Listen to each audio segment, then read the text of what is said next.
একটি খামার করতে যেসব অনুমতির প্রয়োজন এর কিছুই না থাকায় শনিবার আরেক দফা অভিযান চালিয়ে সাত মসজিদ হাউজিংয়ে সাদেক এগ্রোর পুরো খামার ভেঙে দিয়েছেন ঢাকা উত্তর সিটি কর্পোরেশনের ভ্রাম্যমাণ আদালত।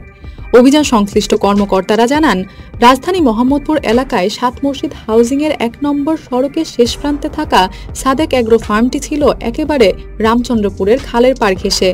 অথচ খালের প্লাবন ভূমির ৩০ ফুটের মধ্যে কোনো স্থাপনা নির্মাণ না করতে উচ্চ আদালতের আদেশ রয়েছে। এছাড়া স্থাপনা নির্মাণের জন্য সাদেক এগ্রোর রাজধানী উন্নয়ন কর্তৃপক্ষের কোনো অনুমতিও ছিল না। খামারের জন্য সিটি কর্পোরেশনের থেকেও নেওয়া হয়নি কোনো ট্রেড লাইসেন্স। অভিযান পরিচালনা করেছেন ঢাকা উত্তর সিটির অঞ্চলের আঞ্চলিক নির্বাহী কর্মকর্তা ও নির্বাহী ম্যাজিস্ট্রেট মোতাকাব্বির আহমেদ। তিনি বলেন, ওই দিন আংশিক ভেঙে দিয়ে তাদের ট্রেড লাইসেন্স, ফার্মের স্থাপনা নির্মাণের অনুমতি এইসব চাওয়া হয়েছিল। তারা সেদিন এসব কিছুই দিতে পারেনি। সেদিন তারা নিজেরাই ভেঙে দেবে বলে ২ দিন সময় নিয়েছিল। আজ গিয়ে দেখা যায় ভাঙেনি, তাই বাকিটাও ভেঙে দেওয়া হয়েছে। এছাড়া আবাসিক এলাকায় কোনো খামার করার সুযোগ নেই বলেও জানান তিনি। এর আগে গত বৃহস্পতিবারের চালানো অভিযানে খামারটির অবৈধ অংশ ভেঙে দেওয়া হয়েছিল।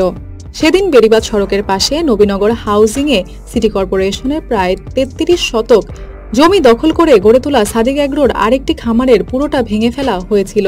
ঢাকা উত্তর সিটির জনসংযোগ বিভাগ থেকে জানানো হয়, আজ সকাল 10:30টায় অভিযান শুরুর কথা থাকলেও বৃষ্টির কারণে এটি বিলম্বিত হয়। পরে দুপুর 12টায় উচ্ছেদ শুরু হয়। তৃতীয় দিনের অভিযানে সাদেক এগ্রোর ফার্মটি ছাড়াও আরও 9টি অবৈধ পাকা স্থাপনা, একটি হাউজিংয়ের ফটক ও আশেপাশে কিছু ছোট স্থাপনা ভেঙে ফেলা হয়। এছাড়া গত শুক্রবার থেকে উদ্ধারকৃত খালের জায়গা পুনরায় দখল হওয়া ঠেকাতে খনন করা শুরু হয়েছে। আজ পর্যন্ত গত 2 দিনে রামচন্দ্রপুর খাল থেকে 10 টন বজ্র পরিষ্কার করা হয়েছে। আর 3 দিনের অভিযানে 70টির বেশি স্থাপনা ভেঙে প্রায় 20 বিঘা জায়গা উদ্ধার করা হয়েছে।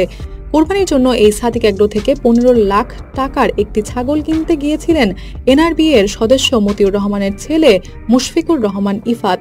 এই ঘটনার ভিডিও সামাজিক যোগাযোগ মাধ্যমে ছড়িয়ে পড়লে তুমুল আলোচনা হয়।